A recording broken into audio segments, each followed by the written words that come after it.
Hello, my name is Adam, And my name is Adrian. and welcome to Cast from the Crypt. Uh, what are we talking about today, Adrian? Krampus. We sure are. As a nice holiday special, getting into the mood, getting into the season. Yeah, a friend of the show directed this one. Michael Dougherty, the famed director of Trick or Treat. Actually, I think he wrote Trick or Treat, um, but was also involved in your favorite movie, Superman Returns. Oh, a classic, yeah. So we love Michael Dougherty here. Yeah, and that makes sense because what is Trick or Treat about? There's this big theme of you have to uphold the holidays tradition or something terrible will happen to you, and that's exactly what happens in this story too, isn't it? That's true. That's a good point. Um, yeah, this is very much Trick or Treat is an anthology film, and this is not. This is a cohesive story following one family, but there were some vibes here.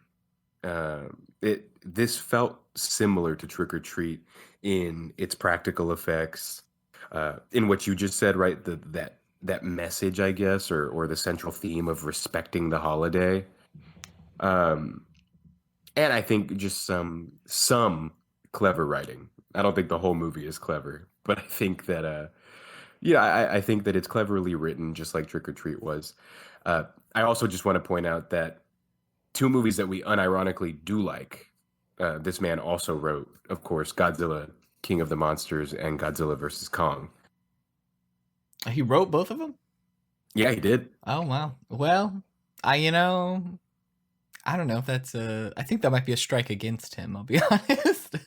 Oh, it is absolutely. He also wrote X-Men Apocalypse, so Well, he's got some he's got some I skeletons in think his Trick or closet. Treat is his best movie. Oh yeah, definitely his magnum opus. But When this Superman Returns is your second best movie, it calls for introspection, I think. a little bit, yeah. I think that's the best way to describe the writing is sometimes on occasion clever. A lot of times though, the writing is a little clunky, falls a little flat, the humor doesn't quite hit the mark. Yeah, I agree. I agree. I think this movie has, excuse my sniffles, I'm sorry. This movie has, in theory, a lot of things going for it that Trick or Treat didn't, right? He has a large team of writers here. He's got some star power in this movie. Queen Toni Collette is in it. Adam Scott is in it from Parks and Rec. And David Cockner, I think, is his last name. I could be saying it wrong, but he's the guy that's in Anchorman and The Office. Whammy, that guy. Yeah, and Uh, he's playing that same character he's always yeah, played. I mean, he looks the part. Yeah. Do you think Uh, he's like that? Like, I don't know. He did SNL and Second City, and so he's been in that in the popular, I guess, Hollywood adjacent circles for a long time. He might just look it, and that's why he gets cast. It's probably just a typecast, although it's he is from oh, Missouri. well, there you go. It's a violent typecast too. It is. Yeah, Yeah, it he really is. always plays the used to be a frat boy, redneck, kind of gross middle-aged man, and that's exactly what he does here. Smarmy. Yes, smarmy. Yeah. Offensive for no reason. Yeah, Yeah. unpleasant. Who knows? I don't know. He's probably a Who nice knows? guy. I don't want to shit on Ah. him. uh yeah, Krampus will take care of him eventually. That's true. That's true. I'll put him in So his no place. worries. Yeah. So before we watch this movie, or maybe before you've seen this movie, did you know anything about Krampus? Uh Due to The Office, I knew a mild amount, Okay, you knew what they which said in is The Office. embarrassing. Yeah, because I think Dwight is Pennsylvania Dutch or whatever, and or like he's of German ancestry, excuse me, and they talk a little bit about Krampus, I believe. Other than that, no, I didn't know much, and frankly, it it seems it's just so hard to believe that this exists. Yeah. Well, back in 2015, Krampus was kind of gaining notoriety, I feel like. I more people were talking about him. I before this movie came out knew what Krampus was, knew who he was, knew all about the folklore, and it's not because I was taught this or anything. It's just because he was kind of circulating. It's a very novel, cool little idea of like this evil anti Santa, basically. And I think it was just a matter of time before they made a movie about it. Yeah, that's fair. I love. I mean, how much do you know about the actual tradition? Because it's still very much alive I in know Germanic that culture. a lot of places have like a festival where everybody dresses up as Krampus, and I love that. Imagine you're a child wandering the streets and there's a Krampus parade and every person is a demon who wants to make your Christmas a living hell. That's got to be terrifying. Have you seen these costumes too? They are like Yeah, they're so detailed and very scary. yeah, they're incredibly like pagan. Well, it's a very Uh, pagan tradition. He is supposed it is. to hit you with a bundle of sticks, I'm pretty sure, if you're naughty, and he puts you in a sack. Don't be naughty. You know, Cole isn't so bad. Being beaten with a bunch of sticks by a Christmas demon is not so pleasant. That will really light a fire under your ass to make sure you're a good kid in December, I feel like. My favorite thing I learned about Krampus while looking into it for this movie, looking into him for this movie, is you know how we leave Santa milk and cookies? Yes. Do you know what they leave Krampus? What do they leave Krampus? Schnapps. Krampus knows how to Which- party. yeah, which I just love. Yeah. Let's talk about our story a little, maybe. Yeah, Just a tad bit. yeah. Let's get into the movie. You set it up, I guess. Okay. So Krampus is centered around your quintessential American Christmas, the context in which many of us find ourselves during Christmas. You have the slightly dysfunctional family that is forced together into a house. There are several characters here. There's Adam Scott playing Tom. He is married to Toni Collette's character. Her name is Sarah. The two have two children, I believe, one named Max and the other named Beth. And Max loves Christmas, though he's getting a little old for it. He has some terrible, terrible cousins that he doesn't like coming over, as well as, of course, his uh, right wing aunt and uncle that his parents just do not see eye to eye with.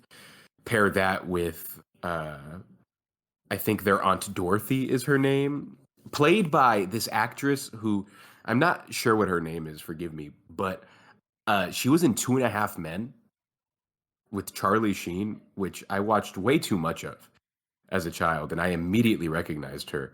But yet she plays like the horrible Aunt Dorothy in this movie who just wants to drink eggnog and get drunk. That's like her whole character. But essentially, we're centered around a dysfunctional family during the holidays. Situations that, again, many of us find ourselves in. Spending the holidays with folks that you don't quite see eye to eye with, but ultimately they're family, and therefore you were going to spend this time with them. Absolutely. It's just an exaggerated, like, oh, it's the holidays. We have to see those family members who just get on our nerves and we don't ever want to see. And Right. it takes that to an extreme. Like, immediately at the beginning of the movie, they're all together, and our main family is very kind of just affluent white family. And then their extended family that come to visit with David, is it Kushner? Is it Kushner? Cockner? Yeah, well, Kochner? sure. Him and Can we his just lot. refer to him as a David K. whammy guy? Yeah, whammy guy. Okay. So, Yeah. so Whammy and his family show up, and they're exaggerated. They're everything you hate about your family times 10. And they do a great job of being unpleasant. They're supposed to be unpleasant. I personally feel like it's almost a little too easy to make families and relatives unpleasant movies, but they do that real easy. And then Aunt Dorothy shows. I'm sorry, Aunt Dorothy. It's not Aunt Dorothy. It's Aunt Dorothy is what they keep You're calling right. her. You're um, right. You're right. she shows up, and I don't know how to explain this to you, Adrian, but she is for the gays. That's why she's in What? this movie. Like, What are you she's talking for about? the gays. That's why she's in this movie. It's for that gay audience. I don't know. What She's are you talking about? she's for the gays. If any gay That person watches this movie, they'll understand. She's just like sassy in a comedic way and always just like giving dumb quips on everything, and then is like always drinking, and she's the aunt. Like, she's for the gays. she, I will say she's always drinking. I don't know. Maybe she's for the gays. There's a scene where she says, "Come on, kids, I'm gonna show you how to make schnapps," because she's left to watch the children. For the gays. She's for the God, gays. I just I you love needed that. to know that. Thank you. Thank you. I'm glad I do. Yeah. Uh, yeah. Uh, Aunt Dorothy is great. Really, really great. A nice comedic pillow in this movie because there is, of course, the tension between the two families. It's your classic, like you said, affluent white liberals versus the less affluent, more, I guess, for lack of a better term, redneck extended family. But they're incredibly exaggerated. I almost have a little beef with it because it's like, I don't know, this white affluent liberal family has to be way more annoying than this. I I wish they would have completely yeah. Yeah. I wish they would have amped it up a little bit on their end because it's a little unbalanced.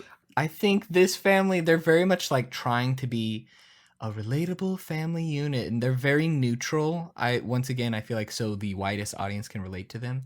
And then they have cartoon character family members that make them look very uninteresting as characters. They're very bland because of that. And then there's this like weird unbalanced bias, like you said. Like, these are the cartoons, and the other ones are very nice. They're very, typical family. It's not done so well. And honestly, who better to pick as the milk toast liberal dad than Adam Oh Scott? my god, right? I thought the exact same thing. I was like, of course. And back in 2015, 2016, even, I think I watched this for the first time. I don't know who Toni Collette is. Now I know who Toni Collette is. And I was shocked to rewatch this and realize that it's Toni Collette playing the mom. Dude, I love Toni Collette. I do. Of course, she's playing the mom, too. Toni Collette is too talented for this movie. Yeah. She is a great actress, an incredible character actress, and she's just underutilized in this movie, I think. Yeah, but it's Krampus. Like, it can't do her justice, you know? That's true. That's true. And my beef, honestly, with this movie is there's not enough of the titular character either. I Like, think I don't so, think it does too. anyone justice, frankly. I think so too, but Uh, I think every scene where Krampus is there is probably the best scenes in the movie, is when we see Krampus. oh, absolutely. Absolutely. It's funny because I was thinking while watching this. Of course, the man that is writing this movie and directing it is the same dude that wrote the last two Godzilla movies because it's the same problem. Not enough of the creature that you paid to watch. Not enough of the titular character. Yeah, It definitely. it seems like something that he struggles with. I think Maybe it's not his fault. Who knows? well, I think it's better in this movie because the way this movie is set up, the family's together, the power goes out, so and a blizzard hits, and then slowly wave after wave of evil toys and Christmas gimmicks and characters show up to torment the family, and it all leads up to the final boss showing up, that being Krampus, of course. And I think at least we get action with the evil toys or the evil gingerbread men. And I think they all are interesting, and I don't hate any of them. Yeah, I agree. I actually really like the practical effects in this movie and all of the creatures, which are, I think, all puppets, other than maybe the gingerbread man, who might be CGI. They are, yeah. Uh, yeah. Or excuse me, yeah, gingerbread men. But I think that the puppets in this are really good, Me and I too. love seeing them. Yeah, that's one of my favorite things about this movie is some of the like I said, the few things that I feel like make a movie have heart is like practical effects and just any sort of practical work, something you can tell that time and energy was put into. In this movie, time, energy, and love was put into designing these monsters and making them into real world puppets.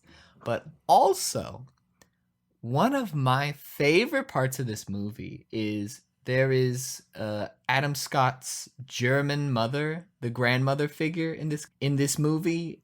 At one point, reveals her backstory and explains who Krampus is in this sad tale of I guess she lived in East Berlin while the wall was up, and it was a she had a very bad Christmas, and the fact that everybody was mean summoned Krampus back when she was a little girl.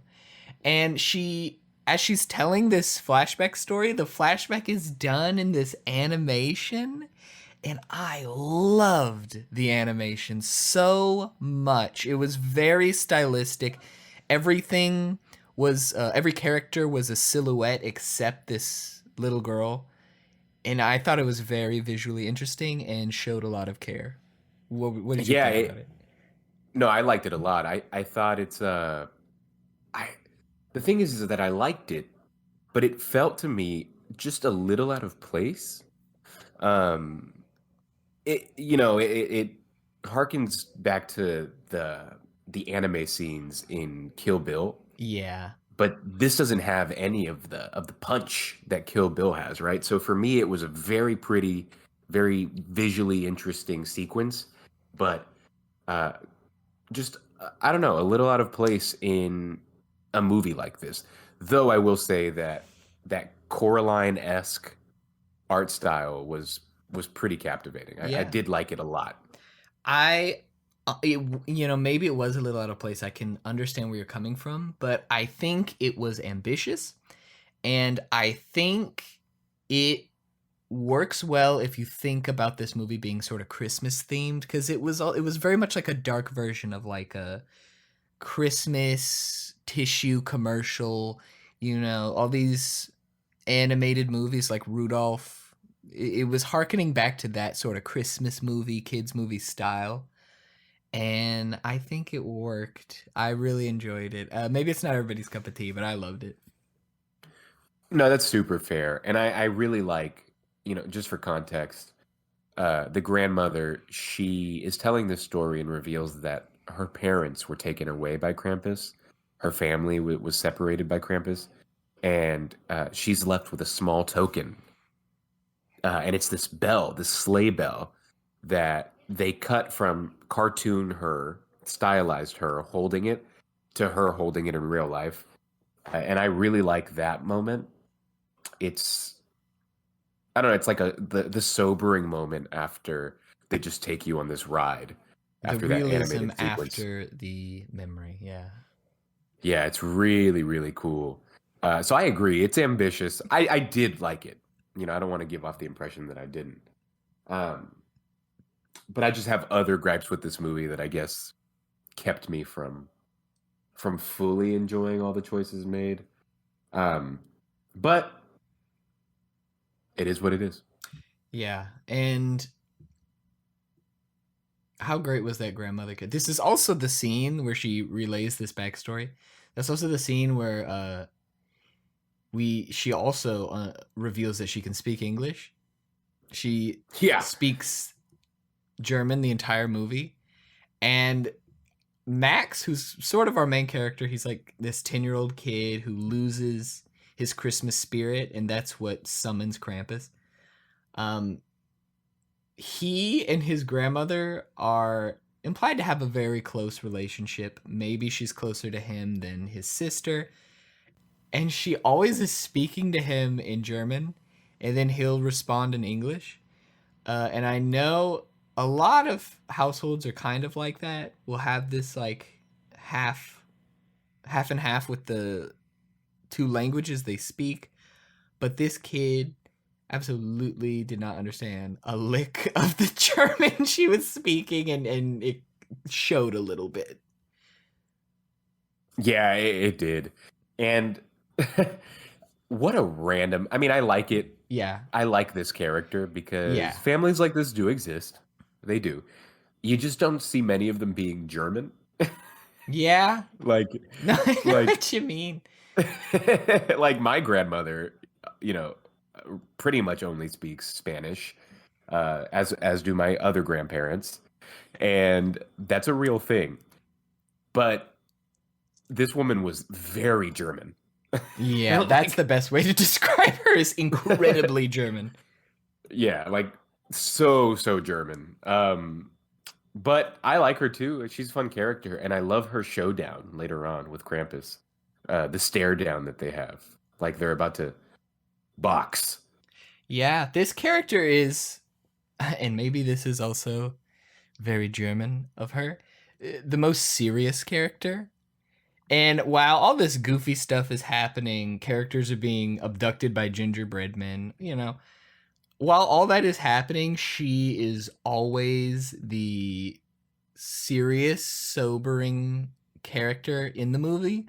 And the way she gets got basically is when she has a showdown with the Krampus.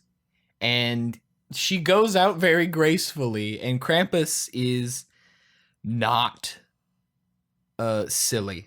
Everything else is the gingerbread men are, sure, the toys are. Krampus himself, though, is supposed to be scary. He's as scary as they could possibly make him. And I think this serious character with the harsh, terrifying antagonist was the best way for this character to go out. I think her Yeah, character is very consistent throughout the whole movie. I agree. I think the two most consistent characters in the movie are her and Max. Yes. Even though the kid can't understand the German, and it's Sure. incredibly evident.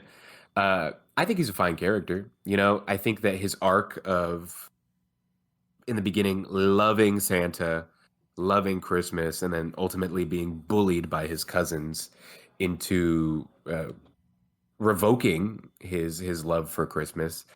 Uh, I think it's a compelling arc, right? He comes full circle by the end of it, and I don't want to get into the ending yet, but there's a twist there. Yeah. Yeah. One thing I liked about Krampus himself was his design. I have always thought Krampus is kind of lame, kind of boring, He's in concept really cool. The dark shadow of Santa, I think the grandmother calls him. And that's who he's supposed to be. It's a very interesting idea, but then every depiction of him, he's just a demon.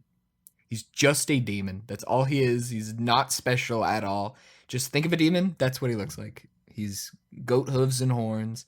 Very boring design. And I'm glad they took some liberty with the design for this movie. He still has the classic horns, but he has this like horrific undead ghoulish Santa face. It is his real face, but it looks like he's wearing like the mask of a corpse Santa. And it's very, very interesting and really cool. I liked it, but I'm not gonna lie to you. I wanted more goat. You wanted more He goat? he had hooves, and that was cool. He had horns, and that was cool. I wasn't a big fan of the Santa face. I Really? can't lie. Yeah, I liked his design quite a bit. They make him huge. He towers over everyone. It's almost like his size isn't definite. They do a great job of playing with scope, and he's just very robust, very wide, very tall, very thick. There's a great scene. Actually, it's the one where he has the stare down with Grandma, where he is coming down the chimney, and you watch the chimney crack and the drywall in the wall break apart as he comes down because he is so large. And I really enjoy that aspect of his design. Where I start to have issues personally is where one, he's largely hidden under a large cloak that he has. I wanted to see a little bit more of his body, his physique. And two is the Santa face. I I agree that like the early 20th century designs of Krampus are pretty lame. The stuff that you see if you Google Krampus. But I I do like him being more beast than man because I think it's a really interesting foil to Santa Claus, Saint Nick. Well, I don't know. I'm glad we don't agree, honestly. I I am liked too. him being I cloaked am a too. little. Like, there's still a little mystery. They say don't show the whole creature. Particularly, I love his fingers. He has these super long fingers with claws at the tips, and he strokes a lot of characters' faces with them, and it's super creepy. I like the Santa face. I think particularly because I think it was his face, yes, but it almost looked like a mask. It looked like he was wearing a Santa mask. And his eyes at one point, when we get a pretty good close up, are like goat eyes. So I like to imagine he is this demon wearing the facade of Saint Nicholas. And the cloak you mentioned is like a red Santa cloak with white fringe. And I thought it was really cool. He also has this disgusting long tongue. So. Yeah, I do love the tongue. He uses it at one point on the grandma. He like flicks her nose with it or something. It's super weird. I'm really into that. But I'm also glad we don't agree. I think it makes it more interesting. We can't agree on everything. Yes. And while maybe we don't agree on Krampus's design, I think we can agree on some of the designs for the evil toys. My favorite Oh design God, is, of course, do you know what I'm going to say? maybe, It, maybe is it Der Clown? it is Der Clown. Dude, I love Der Clown Yeah, so much. there's a character That is the named Der official name, by Clown. the way. Yes, it is. It's Yeah. Der Clown, and he's a evil Jack in the Box. Yeah, he's fantastic. And this is another character that they play with size. So, at one point when he first pops out, he is fairly small, right? About the size of a regular Jack in the Box. Yeah. Um, but he's spotted later on in the attic having just eaten someone and almost like a serpent. He has elongated, become wider, and he's got these disgusting jowls that open up like the Demogorgon from Stranger Things. Yeah, he's got like a split Uh, mandible. yeah, it splits in three different ways, like a nasty pizza, and it's just great. I love his design so much. I'm glad I'm glad we agreed on that. I knew that Yeah. you would love Der Der Clown. Clown. And he looks just like a creepy jester Jack in the Box. And his mouth, though, is like ridiculously fleshy and organic, while the rest of him is just a toy. And that makes his mouth look even scarier. Yeah, yeah.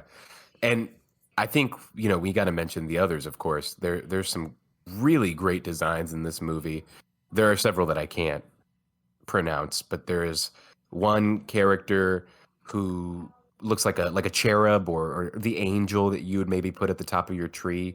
They show her at one point. She actually attacks Tony Collette like a hawk Yeah, descending upon a chicken. she was like a harpy, I thought. Yeah, well, yeah, harpy-esque. But I did think, right, it's supposed to be like a demonic type of angel Yeah, that you would put maybe. at the Well, top of a that's tree, right? yeah, Like yeah, they have a Teddy Clow, who is the bear with teeth and you know uh, jagged claws, and they have yeah. the Nutcracker, which is unoriginally named the Nutcracker. Well, the Nutcracker's Um, only like, seen in a split second. right. The way they kill off the grandma is Krampus shows her his toy bag and opens it, and the camera gets a look, and all the toys in it jump at the camera, and one of them appears to be an evil Nutcracker, and I think that's the only scene we see it in. And it's got like vaguely human eyes as well, Yeah. which make it scary. Another one of my favorites in this movie are the Yule goats that show up near the end of the film. Oh yeah, those were great. Yeah, they're like his demonic reindeer. Yes. They're these huge, muscular uh, goats that stand on their hind legs. They almost look like reptilian, or like they've decayed, and they pull Krampus's sled or sleigh, and they're terrifying. I Yeah. love them They're so much. beasts. And they act very like unruly, even though they are all in a line supposed to pull this sleigh, like they're kicking and biting, and the two in the front literally butt heads with each other at a certain point, and they seem very wild. And I think just like Krampus, it's a very pagan idea, and I think this sleigh, this absolutely metal sleigh, by the way, perfectly represents that pagan ritual spirit that surrounds Krampus. Yeah, no, I completely agree. It is very metal. Something like it's like something off of a Meatloaf album cover. It's pretty great. I didn't like the teddy bear that much. Like a creepy teddy bear is kind of overdone. Yes, very Five Nights at Freddy's Yeah, for teddy me. bear with fang like sharp teeth. Yeah, we've seen it. The gingerbread men, their names evidently are Clumpy, Lumpy, and Dumpy, and they're just like they don't really say anything. They just make little gremlin noises, basically, with like "whoa, abba beep beep," stuff like that. But evidently, they're played by Justin Roiland, Breen Well, Burns, and Seth oh, there you Green. go. I was gonna say, my man Seth Green is in there. Seth There's freaking also, of Green. course, Howie Mandel. No, there's not. I wish there was, but no. What if? Yeah. uh, yeah, the gingerbread men don't really do it for me either. No, they They're weren't whatever. scary. They were the only ones that weren't practical, also, which took away. I mean, I understand why they weren't, because how are you going to make tiny practical gingerbread men? But they were also supposed to be the comic relief villains. All the other monsters are kind of just scary monsters, and they're supposed to be more comedic. But they weren't really that funny. The gremlins are funny. The gremlins are goofy. The gremlins are mischievous. These were just kind of like they felt a little too Alvin and the Chipmunksy. I don't know. They didn't really do anything Mm, interesting. yeah, I agree. I was not too into the gingerbread men, especially when you have a movie that shows off so many other interesting creatures. Yeah, how are you gonna step up to Der Clown? You can't. You can't really. Their clown is scary. Der Clown is Like horrifying. legitimately incredibly scary. Um, and I almost wish I could just get a Der Clown movie. They could have named this movie Der Clown. It would have been great. That was Would you just me. like to talk about the plot? Yeah. Okay, go ahead. Okay, so I've already mentioned that Max, who loves Santa and loves Christmas, uh, is at the center of this movie. In the first quarter of the film, you have him still very, very spirited, still cheery, and he really wants to send Santa a letter He's made fun of for still, of course, believing in Santa, but it's ultimately his grandmother, I think they call Omi. Omi, yeah. Yeah, she tells him that he should still send a letter, despite all the haters. He never ends up doing it because while they're at dinner, and he is mocked by his terrible cousins and his right wing family members for still loving Christmas and still believing in Santa. He has this outburst where he very dramatically talks about how he hates his family and hates Christmas and tears up his letter. And that is ultimately what makes Krampus descend upon this family. We do, of course, learn a little later on that that is when Krampus appears, when there are divisions sown, and when children show their lack of gratitude towards their When they family, lose the towards spirit of Christmas. right, towards their family and the holiday, Yeah.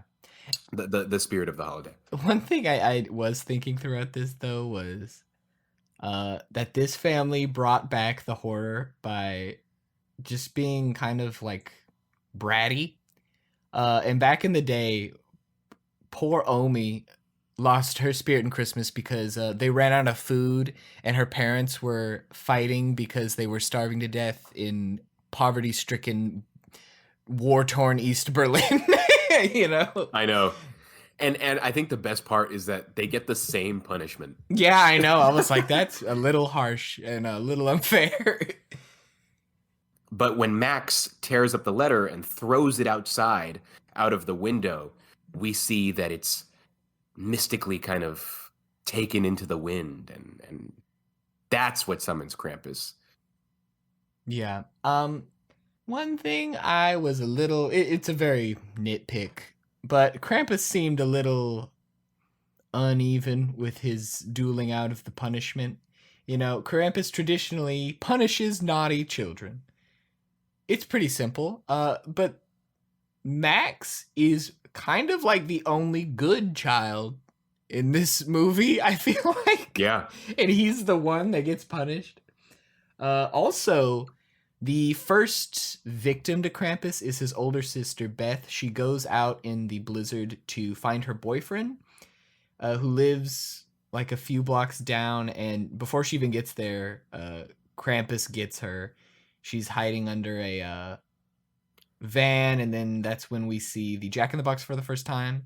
And then before it pops, the camera actually changes to the top of the van, so we get a view looking down, eagle eye, and so we don't actually get to see the Jack in the Box, der Clown, I should say, until later.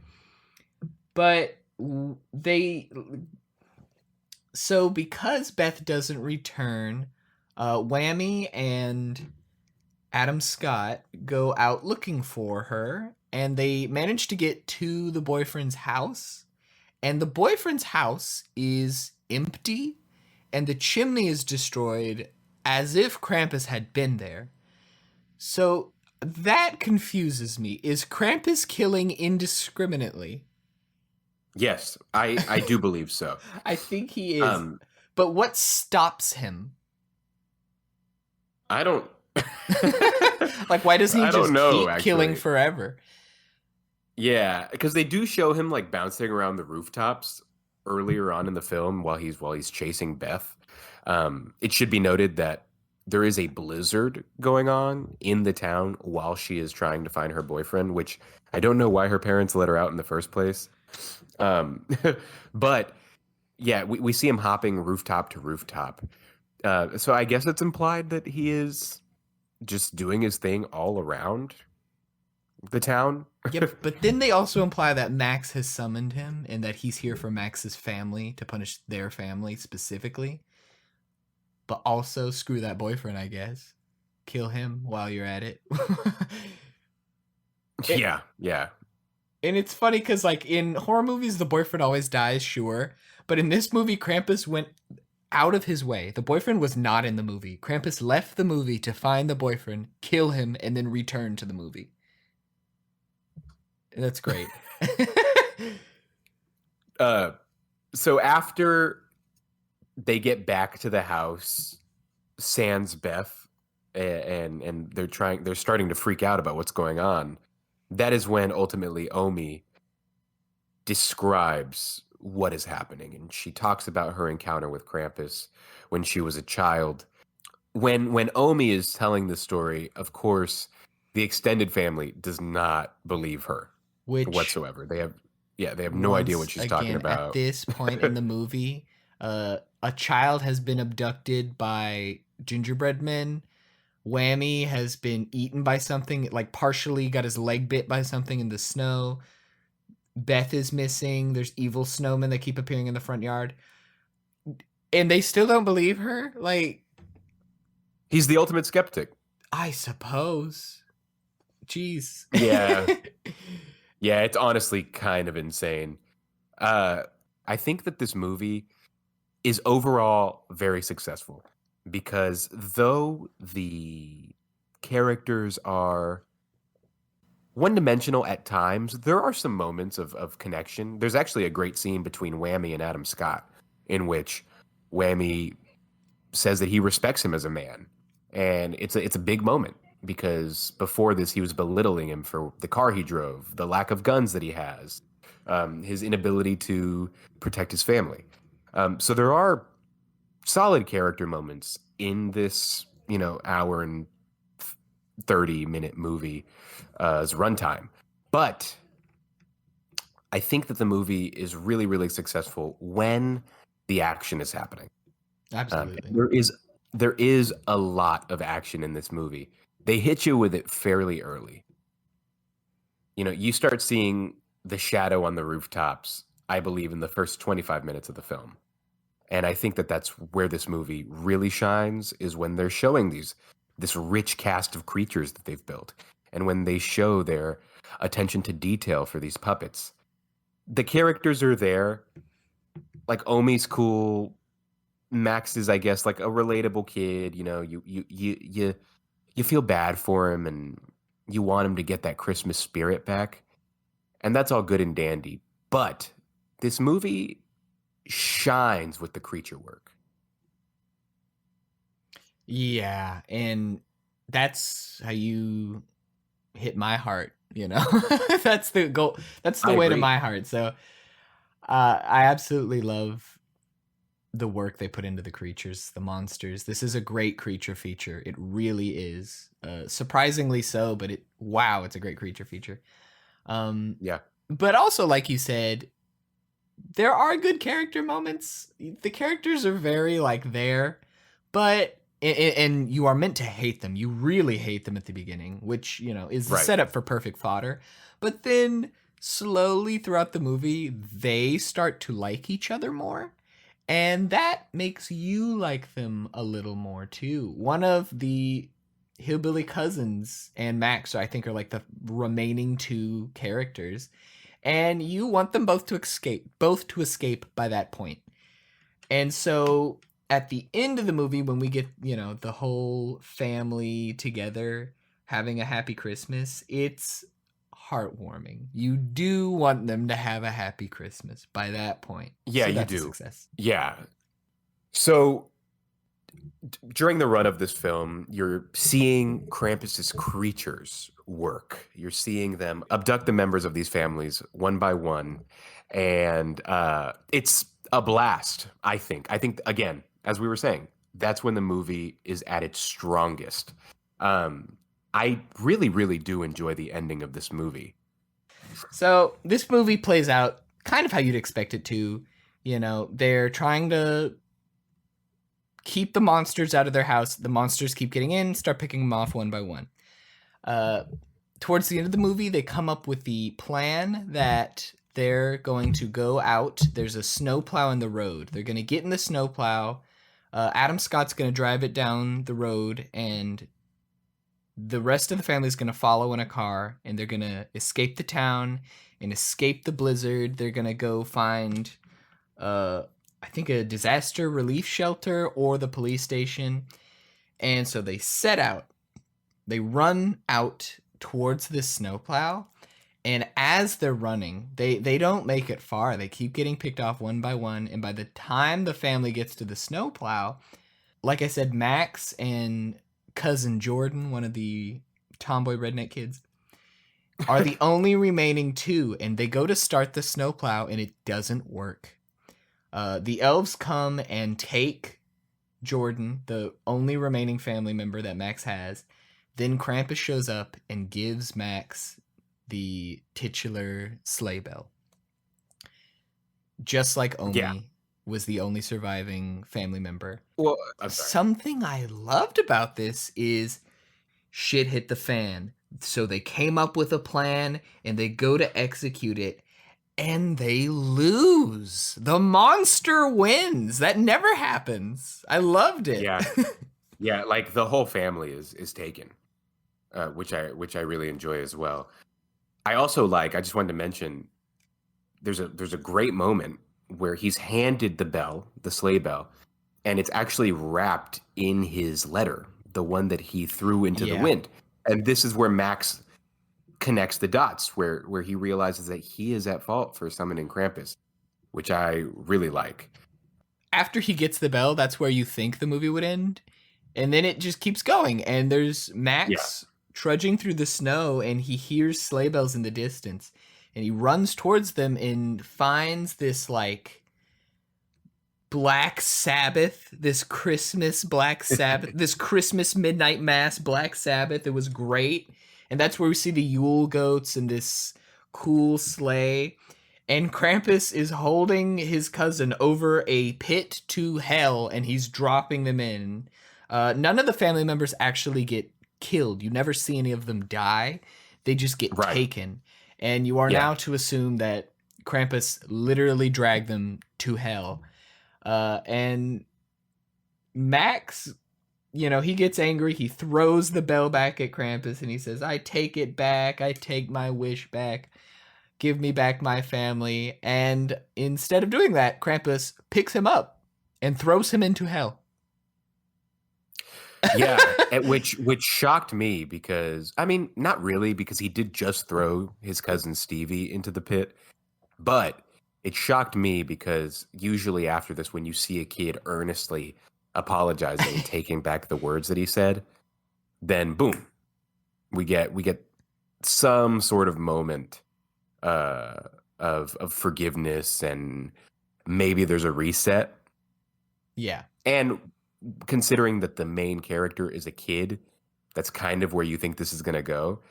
And they had me throughout the ending of this movie too, because after Max is thrown into the pit, which I love the look of the pit. It's like, it's literally a pit to hell. It's glowing, cracks red. in the ground, everything. Yeah. But after Max is thrown in, he wakes up thinking it was a dream. It was just some sort of nightmare. And it's a reset. It's Christmas morning. He goes downstairs and he sees all of his family, even the terrible cousins and aunt and uncle and Aunt Dorothy. He sees all of them downstairs drinking cocoa, wearing sweaters, getting ready to open gifts. And there's an excessive amount of lens flares and very bright tinted lighting. It's very warm. It's Yeah. very, very warm, like an Amazon commercial. What does he see? Oh, no, I'm blanking. He unwraps a present and it is the Krampus bell. The very same. And he realizes it wasn't a dream. And all the family members kind of stop what they're doing and kind of look a little bit disturbed, yet a little bit blank at the bell. And we zoom out of the window of the house and then zoom out to the whole house. And we see that their house is in a snow globe. And as we keep zooming out, this snow globe is in this cave. It's on a shelf filled with other similar snow globes in this layer that you are to assume Krampus lives in.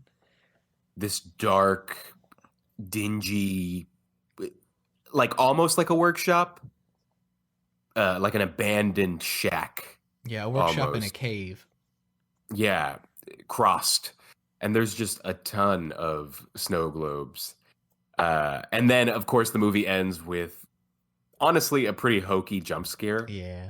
Where all the toys that were in the bag jump towards the screen, and it's it's not great, It but did not need to happen. whatever. It's, I guess, fun to see them all on screen one last time. Yeah. But I love the ending because I was so disappointed when I saw Max wake up and everybody was happy. I thought they were going to go to the dream angle. I really did. Where, where the character wakes up and, Of oh, course. okay, it was all a dream. But they didn't. And I was really pleasantly surprised by the snow globe ending. And it made me wonder, like, are they stuck in this purgatory? What are the rules of this world? So I think really, really solid ending. Yeah, it leaves you thinking about it, kind of questioning what really happened. I guess he collects souls for his snow globe collection. Um, I also like that anything's better than the "it was all a dream." It's always a dream is the biggest cop out. You do get to see a happy ending, but it's not a happy ending still. So it really is like you do see the Christmas ending, yet also Krampus wins. Yeah, which I really dig. Even though they're kind of stuck in a forever Christmas, which seemingly is like the most positive thing that you could be stuck in, as far as purgatory goes. You ultimately know that they lost. You know, Yeah, they're screwed. they're Scrooged actually. Ooh. I'll just say that personally, I think that this is a good movie. I like it. Yeah, I just wish we had a little bit more of Krampus on screen. Though I really like the creatures, I just don't think they're enough for me personally.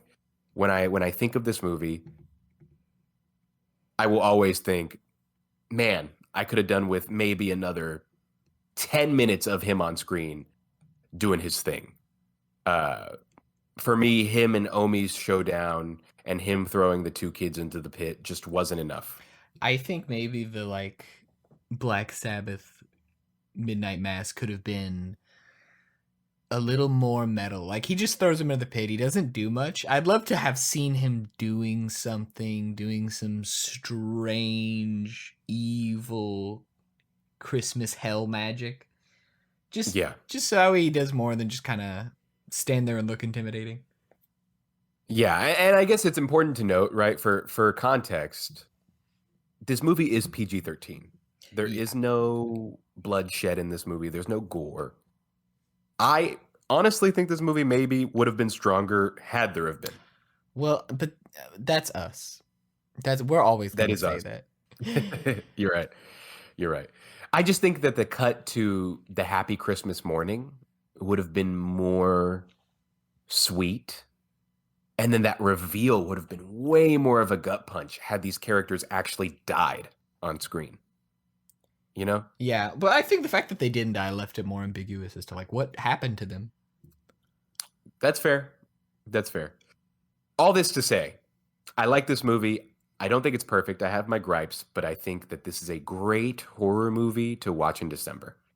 Absolutely. And like I did not expect this movie to be good. It's Krampus. It's a Christmas horror movie. Christmas horror movies are easily the worst movie, always. But it was really enjoyable. I was Yeah. really expecting to not enjoy it as much as I did. Yeah. Me as well. Yeah. Um, Some of the characters might get on your nerves, but some are all right. I think Toni Collette's character is the most inconsistent. She's very like high strung, and then at one point it's just like, okay, Beth, go into the blizzard and go see your boyfriend. It's fine. And it did not seem like something she would do. Also, I didn't bat an eye at this when I first watched this in 2016, but now it is 2021. I have had the context of the Great Freeze. And I've learned, and that wasn't even a blizzard. I've learned when the power goes out and it's snowing outside, it's cold inside as well. And in this movie, when the power goes out and the blizzard hits, I think Toni Collette comes out in like a really thin little sweater that like she probably slept in and was like, oh, the power's out. And I was like, girl, you would be in ski wear.